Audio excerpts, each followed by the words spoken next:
lost the case, but I won the war. My informant was working for the CIA. I didn't take my money and just spend it on everything. People understand the significance of my story and my case. I gave Otis Smith $600,000 for Anita Baker's record. Judge Weber, he didn't blame me for cocaine. Most people mess with me is because they want me to help them make some money. Prison should be reformed. You know, there's ways that prison could work better. I'm gonna give you my 3 favorite books.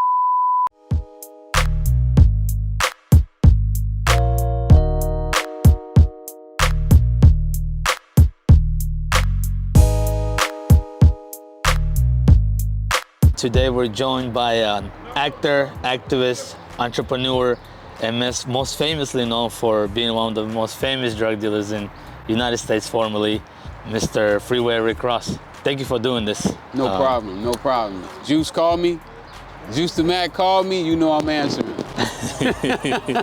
No, I appreciate that. Yeah, Juice the Mac is the man. Yes, he is. You were a tennis player growing up.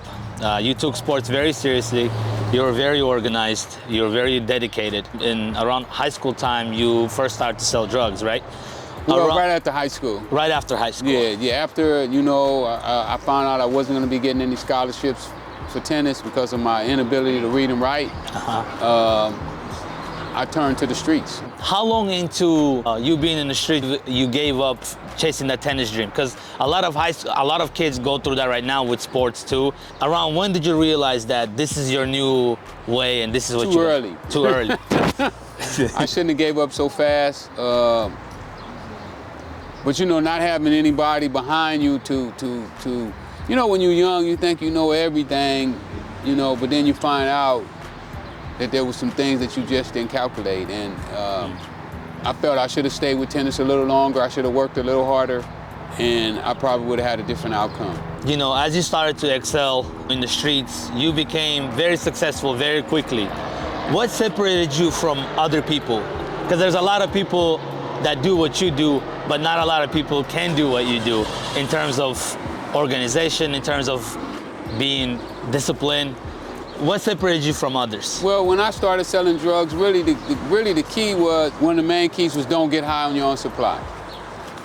You know, you don't get high on drugs, you got a 50-50 chance of making it. Then the next one was to save my money. You know, I didn't take my money and just spend it on everything. I saved my money. So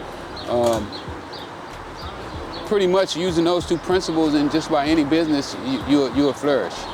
And did you also promote those ideas within your team, everybody in your squad? Did everybody have to follow those rules? I tried to, but you know, people don't want to listen.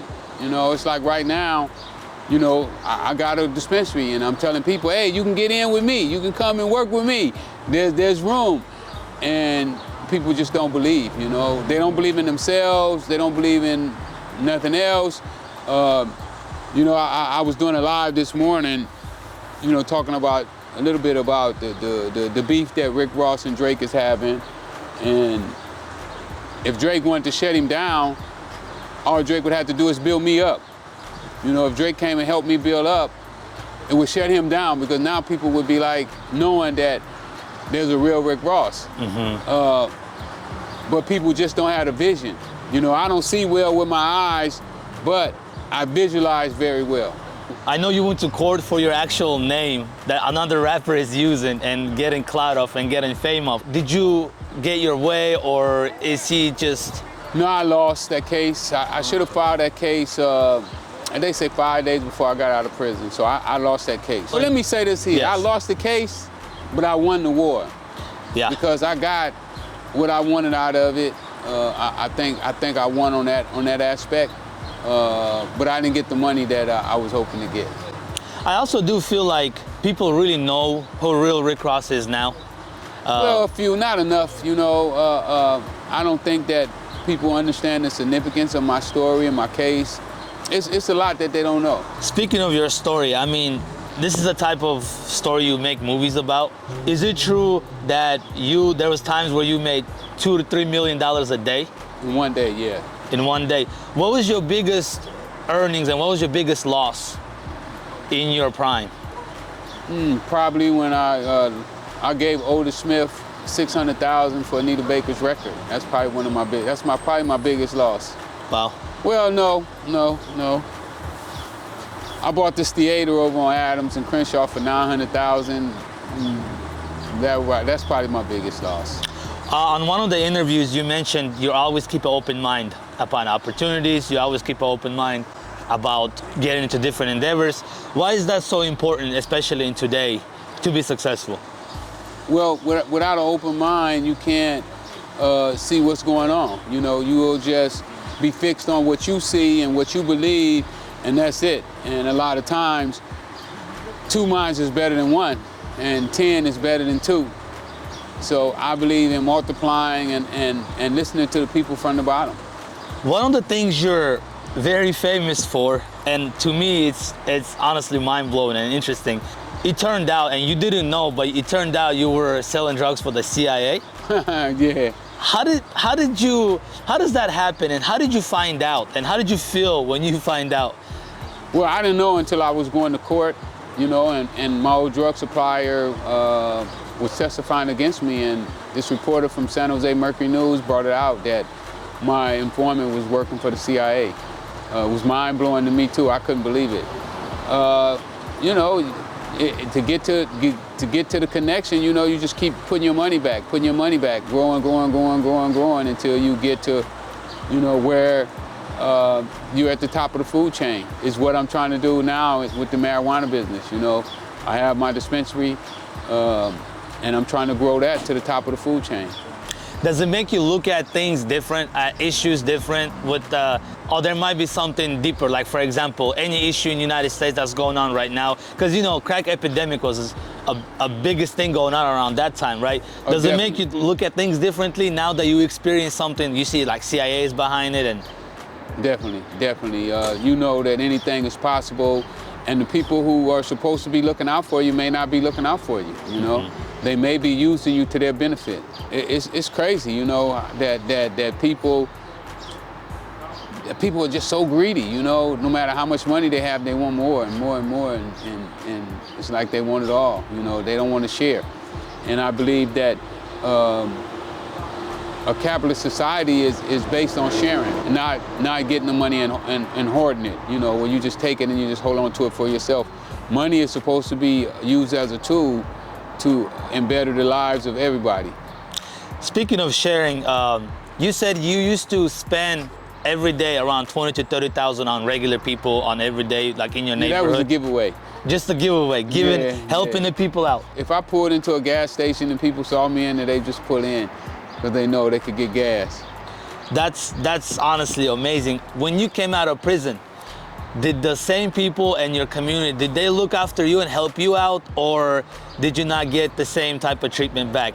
I felt it could be better, you know. A lot of people have supported me, but not necessarily here in South Central LA, but all around the country. You know, people bought my books who say they didn't read, and mostly street dudes, you know, those dudes who are out here getting it out the streets. And they respect me, so they supported the book, they supported the T-shirt, and right now they're the ones that supporting the dispensary. You know, that they're coming through for me, and I gotta say I appreciate those guys.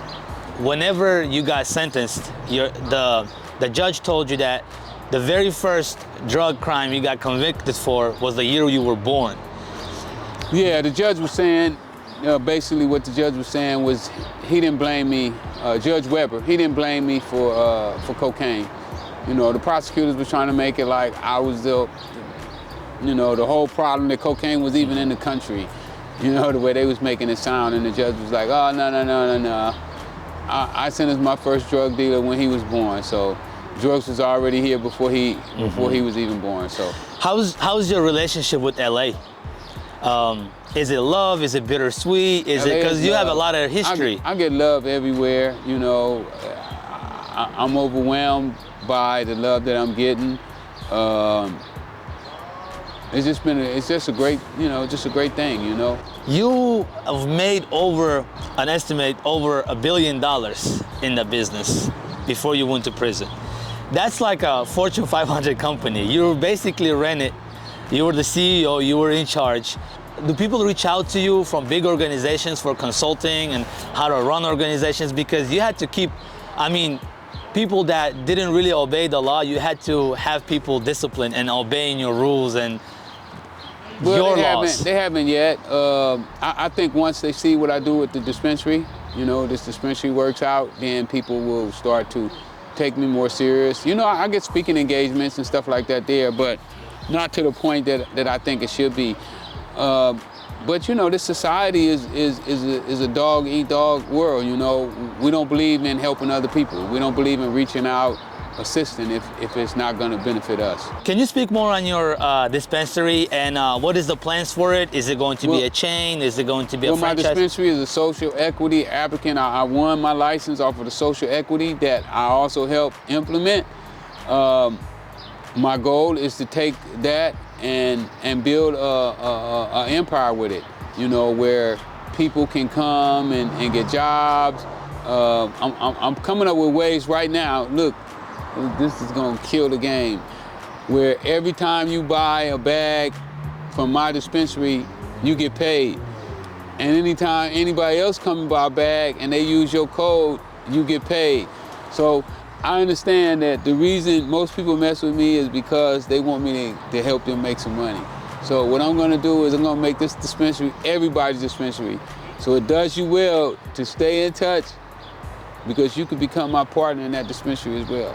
So you're involved in prison reform now. Prison systems in the United States are owned by companies. What is the benefit of that to the companies? I know it's basically legal slavery nowadays. Yes. Who is the biggest lobbyist? Which companies are behind it? I don't really know which company's behind it. Unicor is the biggest employee in the prison system. So they're definitely in there. What they do is they make products in jail that people out here make, and they sell it. But they can make it from prison labor, which, they pay guys 25 cents an hour for jobs that guys out here would get $25 an hour for doing. So it's definitely a prison labor situation. Prison should be reformed. There's ways that prison could work better. In other countries, prison is for rehabilitation. United States, I feel like it's not. They try to keep you there. They just warehouse you. Oh, wow. They're just keeping you there. You're just in a warehouse. Are there techniques and tricks that CEOs and staff use to keep people in there? Maybe instigating situations so people don't get out early? I didn't really see that. I was in the Fed, so it was pretty straightforward. The Feds are pretty straightforward. But I'm sure that goes on. But they give you enough time. They don't have to work to keep you in there. You got plenty of time. Those judges are giving out a lot of time for those crack laws. My last question: you were doing a life sentence that you beat yourself by. You taught yourself how to read in prison at the age of 28. Before that, you didn't know how to read. Yeah. You said you read over 300 books in prison. Yeah. Part one to that question is, what is your favorite book that you read and you would recommend to a young person coming up? I'm gonna give you my 3 favorite books. Okay. Think and Grow Rich by Napoleon Hill. The Richest Man in Babylon by George Classy. As a Man Think by James Allen, or As a Woman Think by James Allen. Awesome. Thank you. When you first found your loophole, when you were researching and you were looking for a loophole how to get out of there, do you remember that feeling? Do you remember the thoughts going through your mind? Did you did you think it was possible? I didn't believe it. I couldn't believe that those words was in that book. Wow. Continuous criminal spree. Not a career criminal.